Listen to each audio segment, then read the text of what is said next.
بسم اللہ الرحمن الرحیم نحمدہ ونصلی علی رسولہ الکریم اما بعد السلام علیکم ورحمۃ اللہ وبرکاتہ۔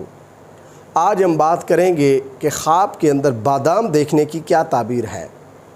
علامہ ابن سیرین رحمۃ اللہ علیہ نے خواب میں بادام دیکھنے کی تقریباً 4 صورتیں بیان کی ہیں۔ ہر صورت کی الگ الگ تعبیر بیان کی ہے، جیسے خواب میں بادام دیکھنا، خواب میں سبز بادام دیکھنا، کڑوے بادام دیکھنا، بادام کی گری دیکھنا۔ اگر آپ ان صورتوں میں سے کسی صورت کی تعبیر جاننا چاہتے ہیں تو اس ویڈیو کو آخر تک ضرور دیکھیں۔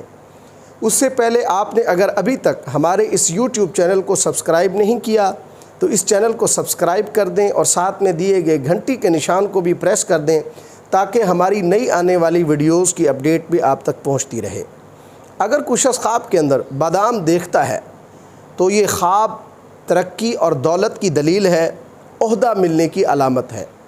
اگر کوئی شخص خواب کے اندر سبز بادام دیکھتا ہے تو اس کی تعبیر یہ ہے کہ یہ خواب دیکھنے والا شخص اگر بیمار ہے، بیماری سے شفا پائے گا۔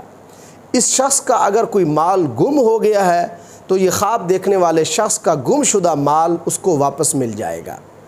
اگر کوئی شخص خواب کے اندر کڑوے بادام دیکھتا ہے تو یہ خواب حق بات پر دلالت کرتا ہے۔ اگر کوئی شخص خواب کے اندر بادام کی گری دیکھتا ہے تو اس کی تعبیر یہ ہے کہ یہ خواب خیر اور نعمت کا باعث ہے۔ اللہ تبارک و تعالیٰ سے دعا ہے کہ اللہ تبارک و تعالیٰ ہمارے لیے ہمارے خوابوں کو باعث رحمت اور برکت بنائیں۔ السلام علیکم ورحمۃ اللہ وبرکاتہ۔